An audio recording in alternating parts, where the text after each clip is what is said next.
Hello. आज हम पढ़ेंगे क्लास 5th की हिंदी की बुक वीणा।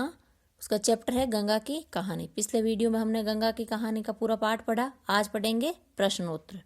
पहला है बातचीत के लिए। नीचे दिए गए चित्र को देखिए और इसमें दिखाए गए पानी के स्रोत का नाम बताइए। पहला है नदी, फिर झरना, फिर हिमनद, फिर कुआं, फिर हैंडपंप और तालाब। दूसरा प्रश्न, आपके निवास स्थान के आसपास कौन सी नदियां बहती है? आपके निवास स्थान जहाँ पे आप रह रहे हो उनके आसपास कौन सी नदी बहती है? जैसे आप दिल्ली में रह रहे हो तो आपके आसपास में यमुना नदी बहती है।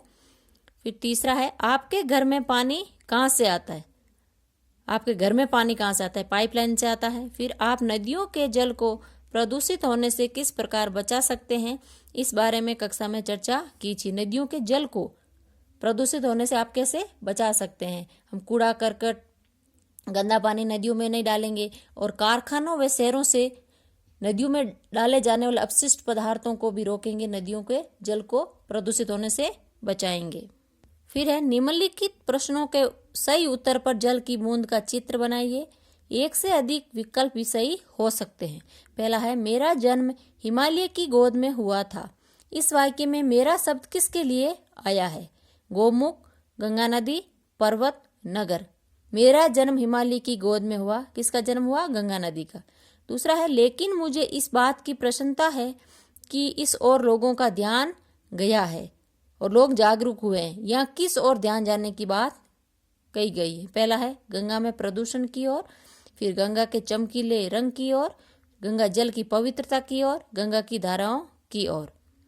गंगा में प्रदूषण की ओर लोगों का ध्यान गया है। तीसरा है, जल प्रदूषण किन कारणों से होता है?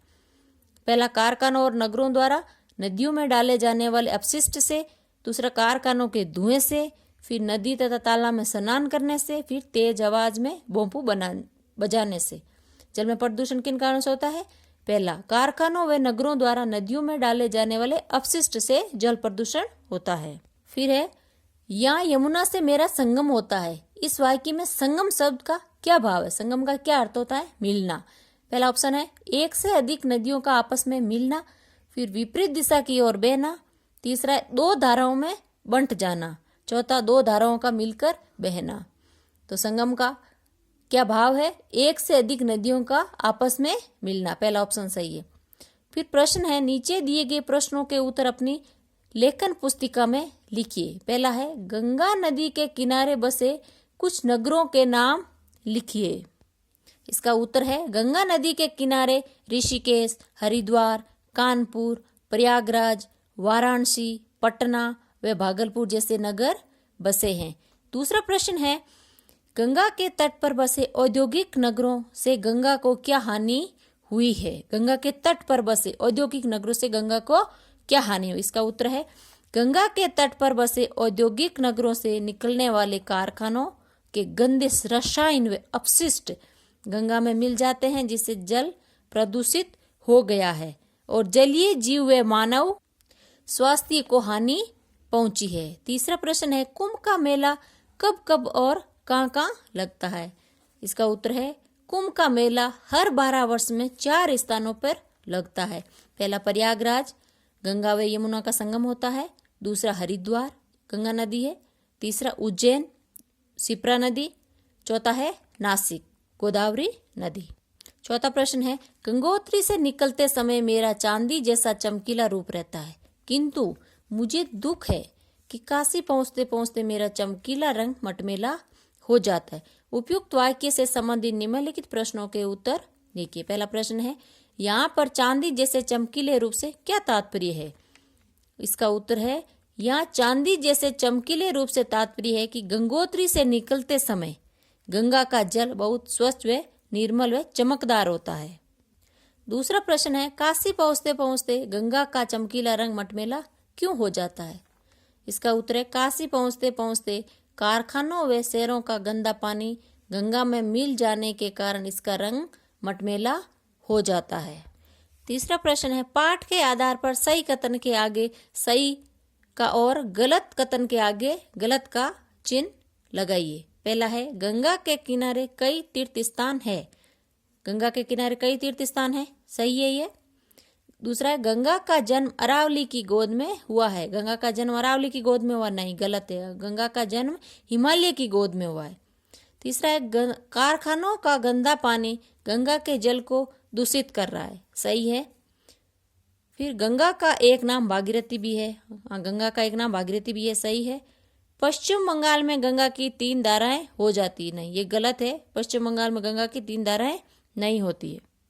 पश्चिम बंगाल में गंगा की 2 धाराएं हो जाती है। फिर है मिलान कीजिए, स्तंभ क और स्तंभ ख का आपस में मिलान कीजिए। पहला है गंगा का उद्भव। गंगा का उद्भव कहाँ हुआ था? गोमुख। देवप्रयाग अलकनंदा।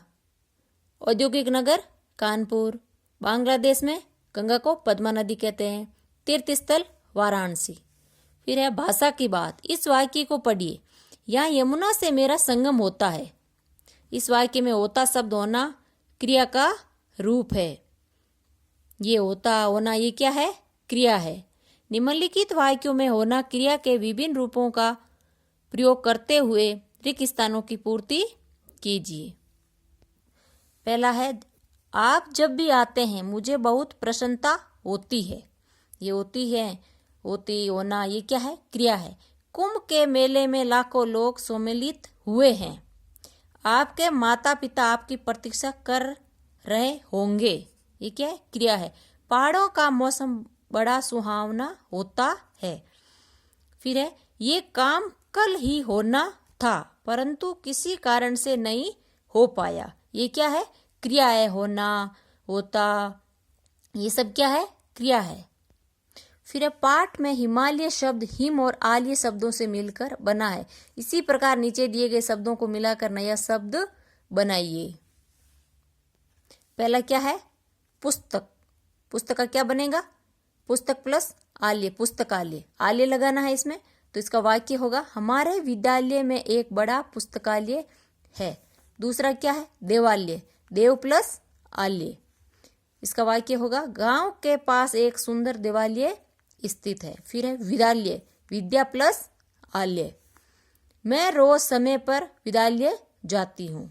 चौथा है भोजनालय, भोजन प्लस आलय, तो इसका वाक्य होगा रेलवे स्टेशन के पास अच्छा भोजनालय है। फिर है मेघालय, मेघ प्लस आलय।